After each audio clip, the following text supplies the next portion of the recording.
Welcome to Marble Mind. Here, we forge an unshakable spirit in the fire of ancient wisdom. Most men view their enemies as a curse. They see the person who slanders them, the rival who undermines them, or the critic who mocks them as a source of misery. They spend their nights in a fever of resentment, their days in a cloud of bitter thoughts, praying for their enemies to vanish so they can finally find peace. They want a world of soft winds and gentle praise. But peace found in the absence of opposition is fragile. It is the peace of a hothouse flower that dies at the first frost. The Titan understands a deeper, more brutal truth. Your friends soften you, but your enemies harden you. Your friends confirm your illusions, but your enemies strip them away with a cold, surgical precision. To the marble mind, an enemy is not a threat to be avoided. He is a volunteer trainer for your soul. He is the friction that creates the fire, the chisel that removes the excess stone, the storm that proves the strength of the anchor. In this session, we are going to stop being victims of our adversaries and start being their masters. We will study the life of Cato the Younger, who used the shadow of Caesar to define his own light. We will look at the meditations of Marcus Aurelius, who thanked the universe for the difficult people who crossed his path. And we will follow the logic of Epictetus, who saw every critic as a sparring partner sent by fate to improve his guard. You will learn that the man who hates his enemy is his enemy's slave, but the man who learns from his enemy has already won the only war that matters. We are going to stop wishing for easier lives and start wishing for stronger enemies, because it is in the jaws of the wolf that the warrior finds his true strength. The forge is roaring. The adversary is waiting. Let us turn their poison into your power. A blade that never strikes a hard surface remains dull. A mind that is never challenged by an opposing will remains soft, flabby, and delusional. Most of you are surrounded by yes men, your friends, your social media bubbles, your own comforting lies. They tell you that you are perfect as you are, and in doing so, they keep you small. But the enemy does not care about your feelings. He is the only one who will tell you the truth about your weaknesses, because he is actively looking for them. Marcus Aurelius wrote, "How much more damage anger and grief do than the things that cause them." He realized that the person who opposes you is performing a vital service. They are highlighting the fault lines in your character. If a rival can make you angry, he has revealed that you lack self-control. If a critic can make you feel ashamed, he has revealed that your self-worth is still tied to the opinions of others. The enemy is not creating these weaknesses. He is simply pointing to where they already exist. Think of the law of resistance. In the physical world, we build muscle by pushing against weights that resist us. In the spiritual world, we build character by pushing against wills that oppose us. Every time an enemy tries to pull you down and you refuse to move, you are performing a repetition of the soul. You are strengthening the fibers of your patience, your resilience, and your integrity. Practical advice. Stop looking at your adversary with eyes of hatred. Look at them with the eyes of a student. When they attack your reputation, ask yourself, what part of me is still so vain that this hurts? When they compete with you, ask yourself, what part of me is so insecure that I fear their success? The enemy is a mirror. He shows you the parts of yourself that your friends are too polite to mention. The marble mind does not seek a life without enemies. It seeks to be the kind of stone that stays firm, no matter how hard the hammer strikes. You should be grateful for the hammer. Without it, you would just be a formless lump of ore, buried in the dirt of your own comfort. The enemy is the one who helps you stand out from the earth. He is the one who forces you to be sharp. A man is measured by the size of his antagonist. Without the shadow of Caesar, Cato the Younger would have been just another Roman senator, forgotten by the dust of history. It was the relentless, overwhelming power of his enemy that forced Cato to become a monument of unyielding principle. He did not just oppose Caesar. He used Caesar's existence as a whetstone to sharpen his own soul. Every move Caesar made towards tyranny, Cato matched with an equal move towards absolute, suicidal integrity. Think of your greatest enemy not as an obstacle, but as a defining boundary. In the dark of the night, it is the friction of the wind that allows the bird to fly. In your life, it is the presence of someone who hates you, someone who wants to see you fail, that forces you to stop being mediocre. When you know an enemy is watching, you sharpen your speech, you harden your discipline, and you purge your life of the small vices that would give him leverage. The enemy is your most effective accountability partner. Practical advice. When you feel the eyes of an adversary upon you, do not shrink. Ascend. Use their hatred as a reason to be beyond reproach.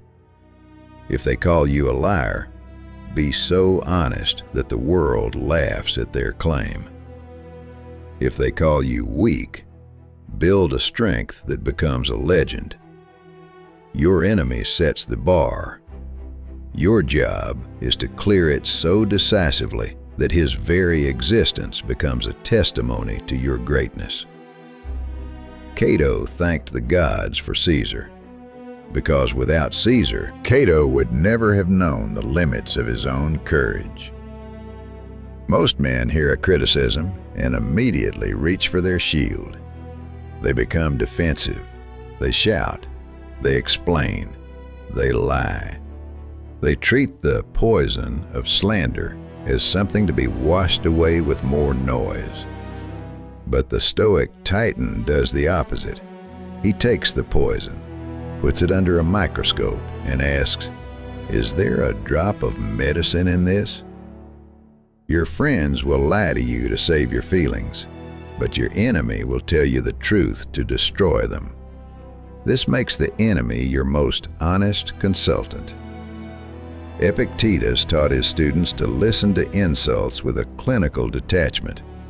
He said, "If a man speaks ill of you, do not defend yourself. Say only, 'He must not know my other faults, or he would not have mentioned only these.'" This is not just a clever remark. It is a profound psychological tool.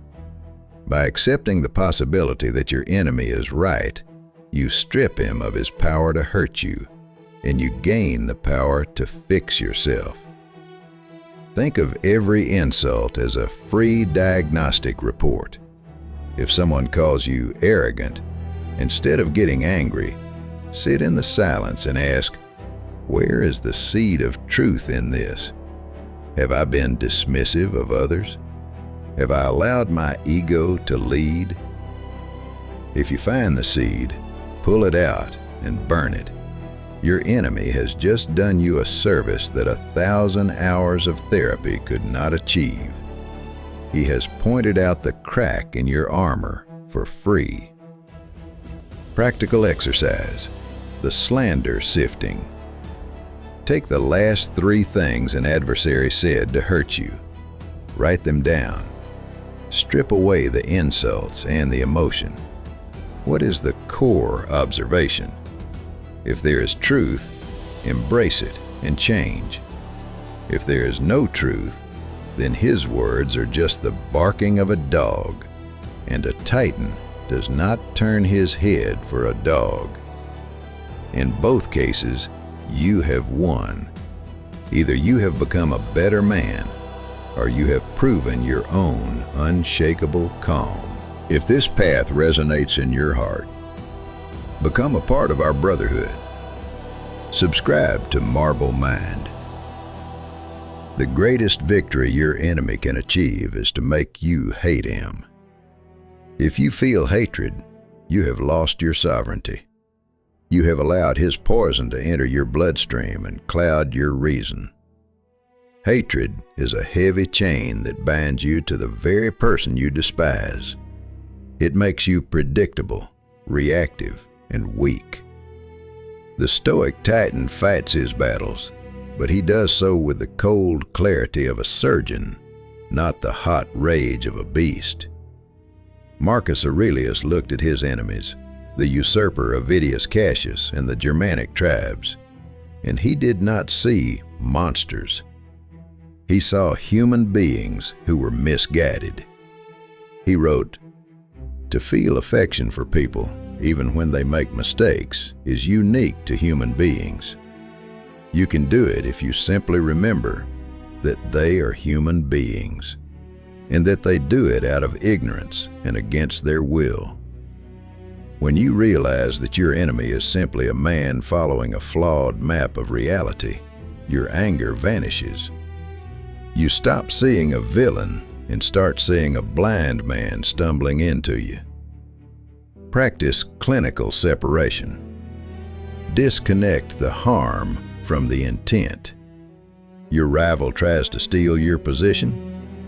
That is his function, just as a wolf's function is to hunt. You do not hate the wolf for being a wolf. You simply prepare your spear. By removing hatred, you gain a massive strategic advantage. While your enemy is blinded by his passions, you are moving with a quiet, lethal precision. You are not fighting him. You are solving a problem of nature. Practical advice. When you think of your adversary, stop using loaded words like evil, traitor, or scumbag. Use objective terms. Say, "He is a man seeking his own advantage through deception." This keeps your mind in the marble state. You can defend yourself, you can counterattack, and you can win, all while maintaining the internal peace of a mountain peak. The best revenge is to be unlike him. An enemy can only hurt you if he finds a hook in your ego. If you are proud of your status, he will attack your status. If you are attached to your wealth, he will threaten your wealth. If you crave the approval of others, he will use slander to starve you. Most men are like a house full of dry hay. One spark from an enemy and the whole structure burns. The stoic titan makes himself empty. He removes the hay so that when the spark falls, there is nothing for it to ignite. Epictetus taught that we should be like a stone when people insult us. He asked, "What does the stone care for the insult?" If you have no vanity, no hidden greed, and no desperate need to be right, you become psychologically invisible. The enemy throws his spear, but it passes through the air where your ego used to be. He cannot find a target because you have already detached yourself from everything he is trying to take. This is the state of apatheia, not a lack of feeling, but a freedom from suffering. To reach this, you must perform the internal inventory. Ask yourself, what is my enemy trying to hit? Is it my pride? Is it my fear of poverty? Is it my need to be seen as important? Once you identify the target, you destroy it yourself. You surrender your attachment to those things voluntarily. When you own nothing that the world can take, you are truly invincible. The enemy thinks he is besieging your fortress, but he is actually shouting at an empty hill. You are no longer there. You have retreated into the only place he cannot follow, the sanctuary of your own reason. Let him waste his energy, his time, and his reputation. Let him exhaust himself against the void. You are not ignoring him. You are simply not available to be harmed. Peace is a dangerous lullaby. When you have no opposition, you become slow. You stop checking the details. You allow your standards to slip because there is no one to hold you to account. The enemy, the rival, he is the cure for this rot. He is the biological necessity for your evolution. In nature, the predator makes the prey faster, sharper, and more alert. In the world of men, the antagonist forces you to reach a level of excellence you would never have touched in the warmth of comfort. Think of the great rivalries of history. They were not just struggles for power. They were races toward perfection. Your enemy is the one who stays up late studying your flaws. He is the one who will notice the 1% of effort you missed. Because he is waiting for you to fail, you are forced to become flawless. You should thank him for the pressure. Without the weight of his gaze, you would be a soft, formless version of yourself. Practical advice. Use the shadow training method. Whenever you feel laziness creeping in, imagine your enemy is working twice as hard at that very moment. Imagine him looking for a crack in your discipline. This is not about fear. It is about using the social pressure of enmity to fuel your fire. Let his malice become your momentum. If he wants to see you fall, make him watch you fly so high that he chokes on the clouds you leave behind.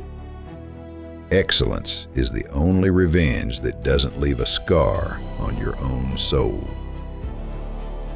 This is the most difficult lesson of the marble mind. To not just tolerate the enemy, but to feel gratitude for him.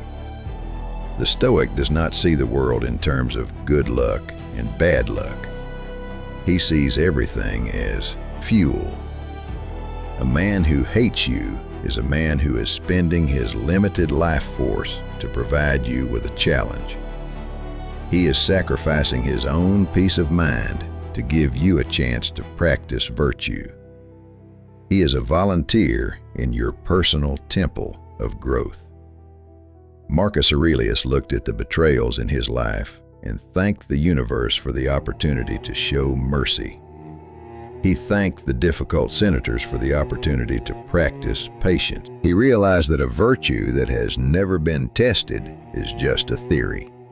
The enemy makes your virtue real. He takes your idea of being a strong man and forces you to prove it in the mud and the blood of actual conflict.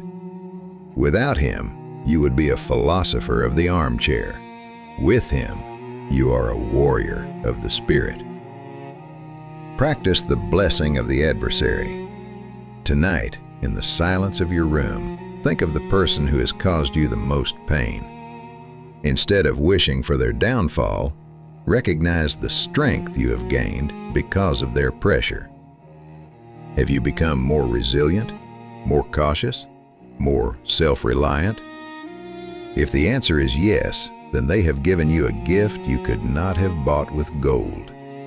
By feeling gratitude, you perform the ultimate act of spiritual alchemy. You take the lid of their hatred and turn it into the gold of your wisdom. You are no longer their victim. You are their beneficiary. When you can truly thank your enemy for the scars he gave you, you have achieved a level of power that no weapon on earth can touch. You have become the master of the fire. The fire of your resentment is burning your own house down. And for what? Marcus Aurelius often looked at the bitter rivalries of the past and saw how they ended in the same quiet dust. He wrote, "Think of the past, the shifts of empires, the rise and fall of kings, and you can foresee the future too. In 100 years, you will be gone. Your enemy will be gone. The stolen deal, the ruined reputation, the broken pride, all of it will be as silent as a stone at the bottom of the sea." Most of our enmity is a product of a microscopic vision. We focus on the tiny scratch on our ego and forget that we are standing on a planet spinning through an infinite void. When you expand your perspective to the cosmic scale, your enemy shrinks. He is no longer a monster. He is a brief, flickering consciousness that will soon be extinguished, just like yours. Why would you spend your few remaining heartbeats arguing with a ghost in the making? Practical exercise, the Millennium Filter.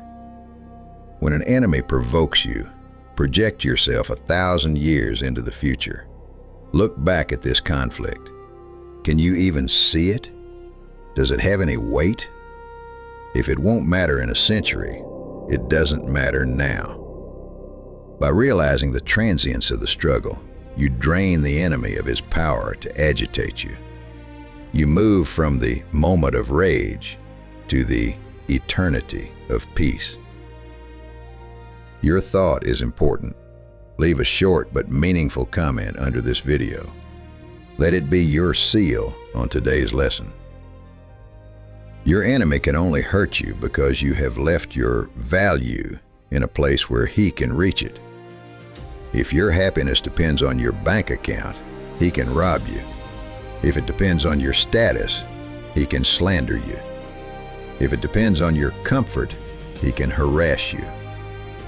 Most men live in a house with no doors and wonder why the thieves keep coming in.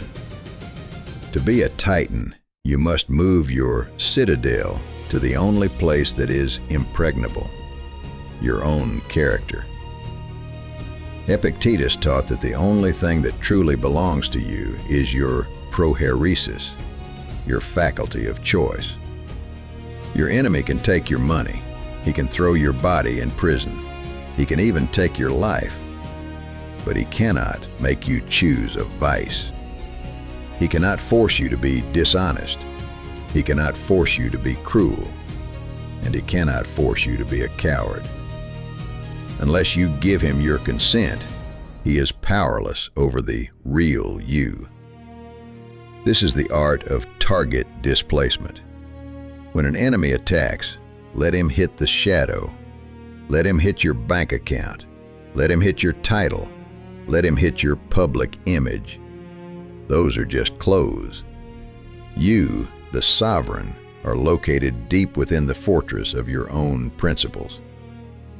If your principles are intact, you have lost nothing. You are not defending yourself.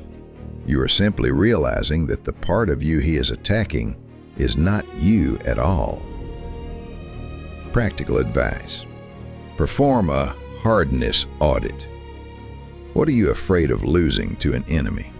Your job, your reputation, your comfort. Practice being okay without those things. The less you need from the world, the less leverage an enemy has over you.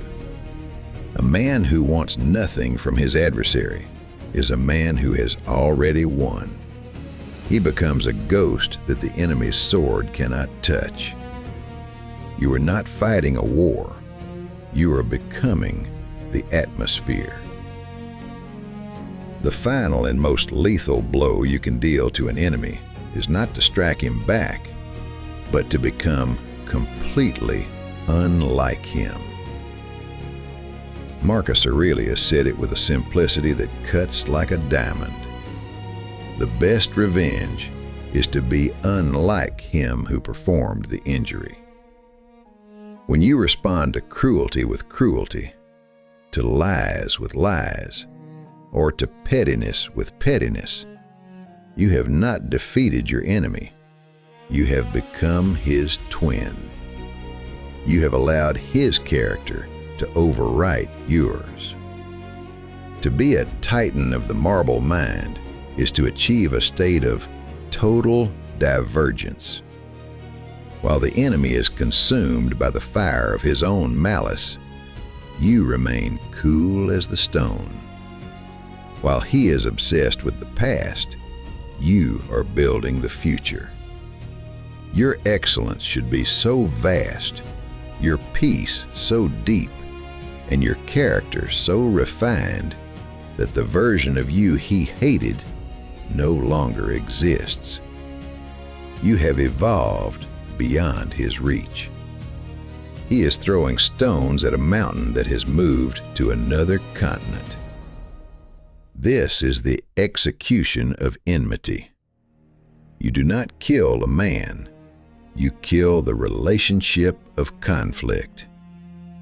When you no longer care about his opinion, when you no longer follow his movements, when you no longer feel the need to prove anything to him, he has been deleted from your reality. He becomes a ghost shouting into a void. You have achieved the ultimate victory, the victory of indifference. Practical advice. Today, drop the debt. Stop waiting for an apology. Stop waiting for justice. Stop waiting for him to get what he deserves. Release the heavy weight of the grudge into the sea of time. Your energy is too sacred to be spent on a dead war. From this moment on, your only focus is your own ascent. Let the enemy stay in the valley. You belong to the heights. The forge has done its work. The iron has been hammered into a blade that no longer fears the anvil. We have journeyed through the darkness of enmity to find the light of our own strength. We have learned that the enemy is not a curse, but a sacred tool. He has shown you your cracks. He has tested your shield, and he has fueled your fire. Without him, you would be soft. With him, you are marble. Go out into the world today and look at your adversaries with a new, cold, and sovereign gaze. Do not seek their downfall. Seek your own uprising. When they strike, thank them for the training. When they lie, thank them for the truth of your own integrity. When they hate, thank them for the reminder of what you will never become. The world belongs to those who cannot be shaken. The world belongs to those who can turn poison into medicine and enemies into teachers. You are no longer a victim of circumstances. You are the architect of your own character. The storm is still there, but the stone has learned to love the wind. Stay cold, stay focused, and turn the fire into steel. This is Marble Mind.